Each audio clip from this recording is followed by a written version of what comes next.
Welcome to the Board of Educational Research and Development, SWAT.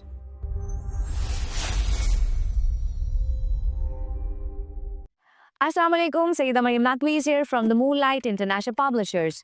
मोहतरम असातिज़ा इकराम, कैसे हैं आप सब? मुझे पता है कि आप बिल्कुल ठीक हैं। आज हमने बच्चों को क्या सिखाया?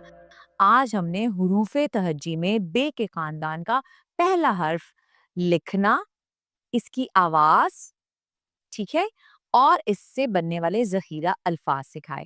हमारे हासिलाते तअल्लुम क्या है?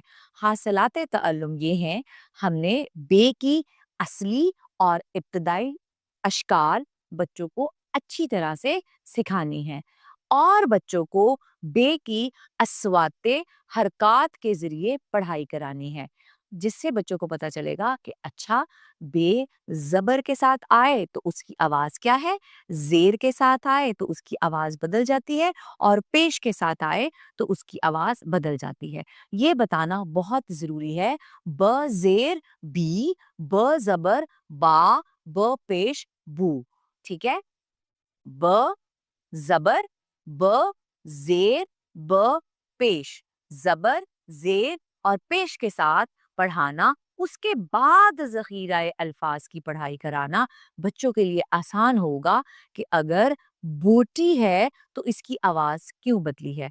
आपने बे लिखना सिखाना है, उसके नीचे नुक्ता मुख्तलिफ रंग से लगाना है, क्योंकि बच्चा जब बे को देखे उसके बाद उसकी नज़र नुक्ते पे पड़े तो वो अच्छी तरह से उसकी पहचान कर सके। बच्चा बे के खानदान हरूफ़े तहज्जी में एक जैसे हर्फ होने की वजह से पहचान अच्छी नहीं कर पाता।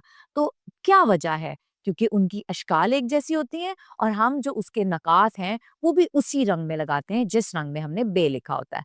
तो बे को आपने लिखना है जैसे आप बोर्ड मार्कर यूज करती हैं काले रंग का, नीचे जाए लाइन पे लिटाए ऊपर आए, नुक्ता आप नीले रंग में लगा दें तो बच्चा दोनों रंगों पे फोकस करेगा और जब बे के बाद पे पढ़ाएंगी तो पता होगा उसको कि बे के नीचे एक नुक्ता था और पे के नीचे 3 नुक्ते थे।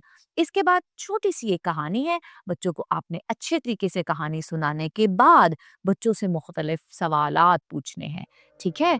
इसके साथ ही मरियम नकवी को इजाजत दें। शुक्रिया, अल्लाह हाफ़िज़। E-Schoolify.